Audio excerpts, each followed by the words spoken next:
Halo Sobat Adsense, salam pintar. Berjumpa lagi dengan Kak Ilham, tutor bahasa Indonesia adsense.id. Pada video kali ini kita akan membahas mengenai latihan soal kalimat efektif. Kalian sudah siap?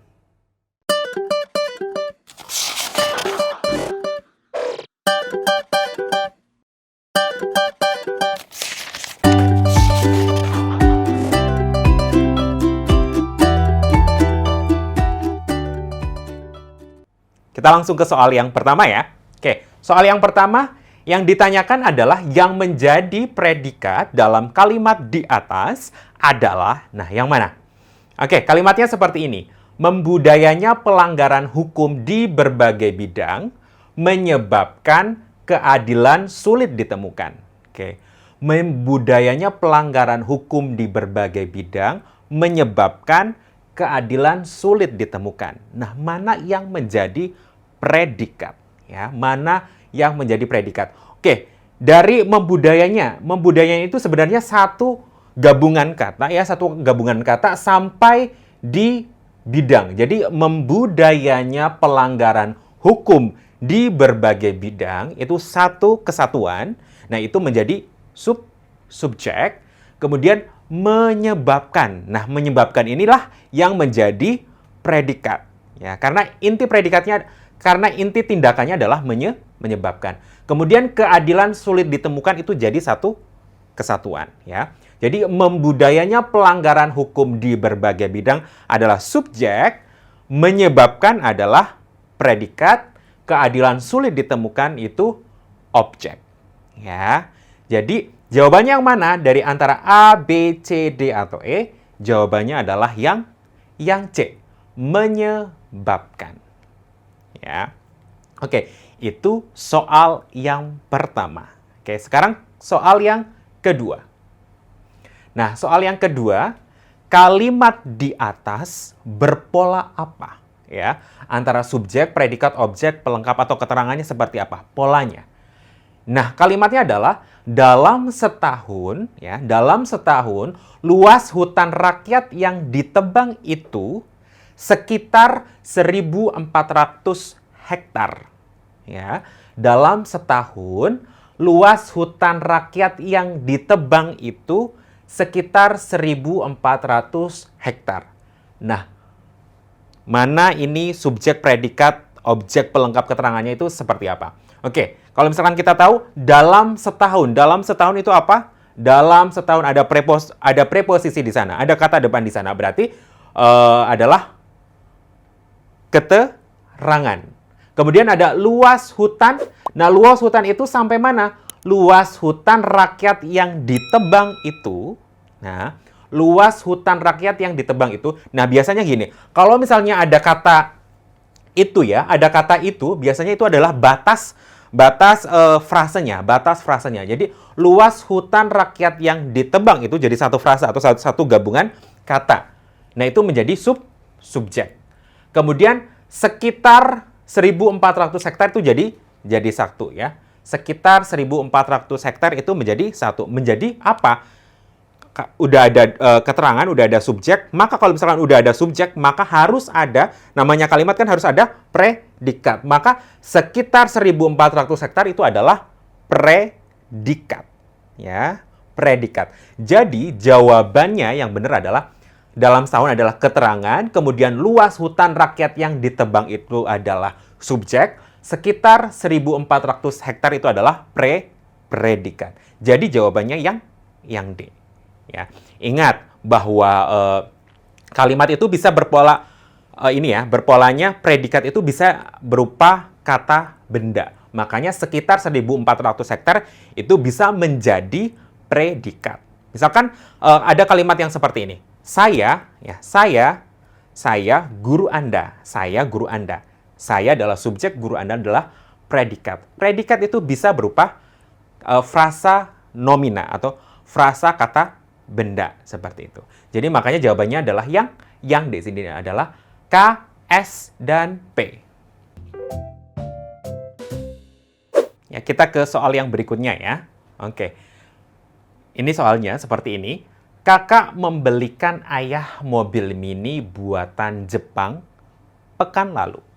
Nah, yang menduduki fungsi keterangan dalam kalimat di atas adalah, apakah yang A, ayah mobil mini, atau yang B, buatan Jepang pekan lalu, atau C, ayah pekan lalu, atau D, mobil mini buatan Jepang, atau yang E, pekan lalu. Nah, mana yang menjadi fungsi keterangan di dalam kalimat tersebut? Oke, berarti kita penggal-penggal saja ya.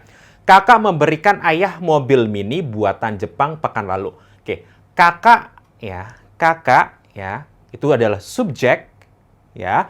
Kakak adalah subjek ya. Kakak adalah subjek, membelikan itu predikat. Nah, ayah apa? Ayah adalah objek. Kemudian mobil mini. Nah, mobil mini itu satu gabungan dengan sampai Jepang, kata Jepang. Mobil mini buatan Jepang. Itu jadi satu. Mobil mini buatan Jepang itu jadi satu. Nah, itu bukan objek lagi, tetapi menjadi pelengkap. Kemudian pekan lalu. Nah, pekan lalu lah yang menjadi fungsi keterangan. Ini adalah keterangan waktu. Nah, kenapa itu keterangan? Karena salah satu sifat keterangan adalah bisa diletakkan di mana saja. Kalau misalkan kita letakkan di depan, itu juga bisa. Pekan lalu, kakak membelikan ayah mobil mini buatan Jepang. Nah, jadi pekan lalu yang menjadi jawaban dari soal yang ini. Ya, jadi soal yang ini jawabannya adalah yang E, pekan lalu. Ya, kita ke soal yang berikutnya. Nah, ini ada kalimat seperti ini. Pembangunan KUD ini kami memperoleh banyak bantuan pemerintah, baik berupa bibit dan pupuk maupun peralatan pertanian. Nah, dari kalimat ini sudah cukup mengganggu. Ada beberapa kata yang mungkin tidak sepantasnya di dalam kalimat ini. Nah, soalnya adalah untuk memperjelas ide yang terkandung dalam kalimat di atas, bagian kalimat pembangunan KUD ini harus diganti menjadi apa? Nah, pilihannya ada 5 di sini. Ada yang A, itu KUD yang dibangun ini. Kemudian B, membangun KUD ini. Yang C, bangunan KUD ini. Yang D, untuk membangun KUD ini. Atau yang E, dibangunnya KUD ini. Oke, kalau misalkan kita lihat ya. Kita lihat.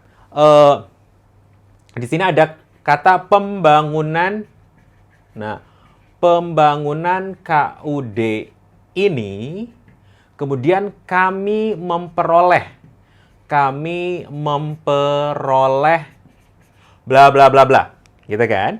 Nah, kenapa ini tidak jelas idenya? Karena apa? Di sini ada pembangunan KUD ini, terus ada kami. Nah, di sini ini ada subjek ya, dan ini ada subjek lagi. Ada 2 subjek di dalam satu kalimat. 2 subjek di dalam satu kalimat. Jadi idenya itu jadi tidak jelas. Makanya yang pembangunan KUD ini harus diganti. Nah, digantinya bagaimana? Digantinya karena ini sudah ada subjek dalam kalimat ini, maka kita jangan ganti menjadi subjek lagi, tetapi menjadi fungsi yang lain. Fungsi yang cocok apa? Fungsi yang cocok adalah menjadi fungsi keterangan. Ya, fungsi keterangan. Karena biasanya keterangan itu bisa diletakkan di awal atau di belakang. Makanya karena ini kebetulan letaknya di awal, ini bisa dijadikan sebagai keterangan. Nah, gimana Kak Ilham supaya bisa dijadikan keterangan? Nah, ditambahkan yang namanya di sini ya, ditambahkan preposisi atau kata depan. Nah, yang ada preposisinya mana deh?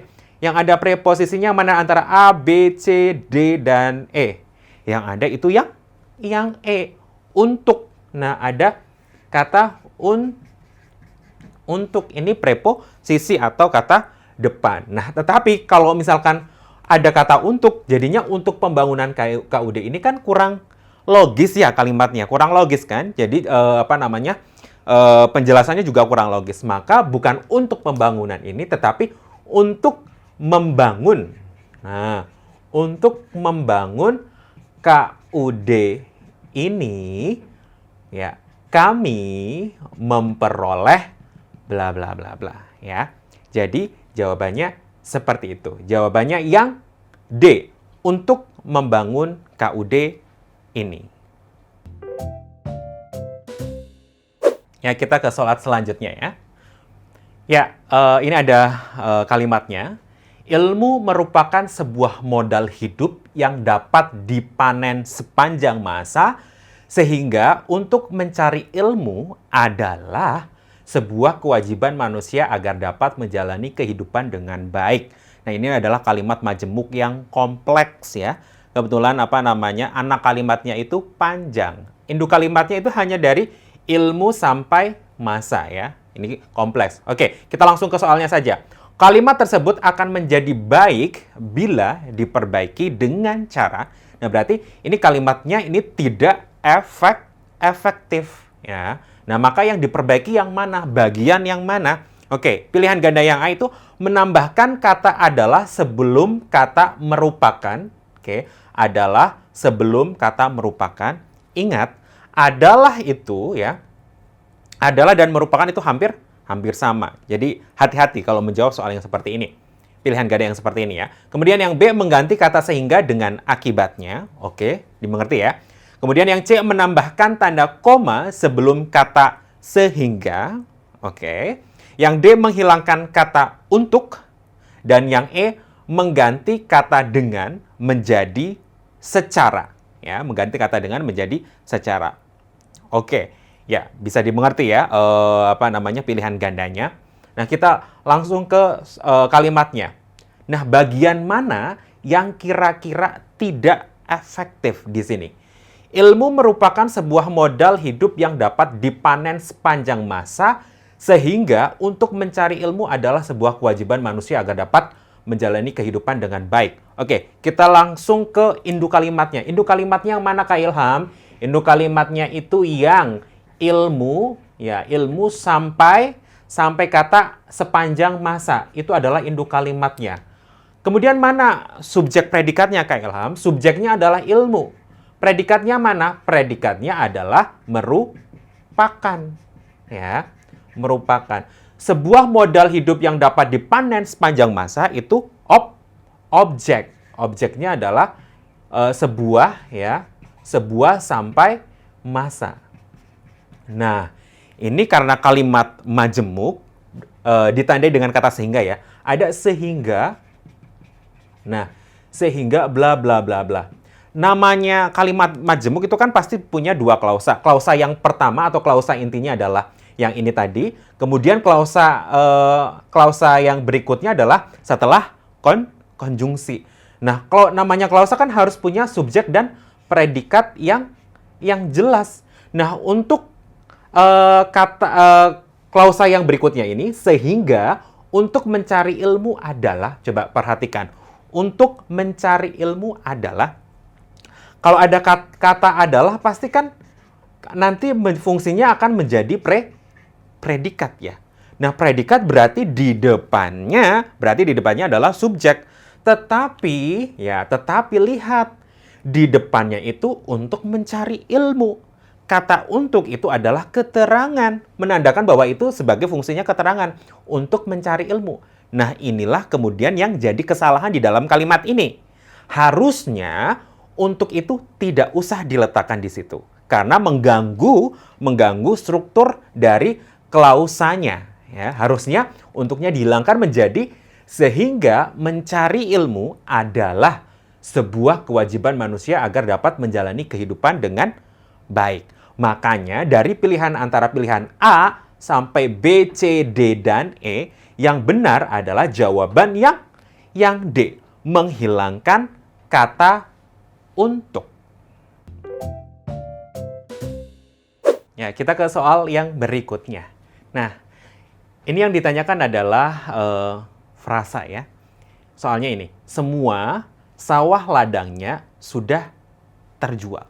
Yang ditanyakan adalah bentuk frasa sawah ladangnya ya. Bentuk frasa sawah ladangnya sama dengan bentuk frasa dalam. Nah, yang mana? Frasa sawah ladangnya. Sawah ladangnya itu artinya apa? Berarti kan artinya kan sawah dan ladangnya kan?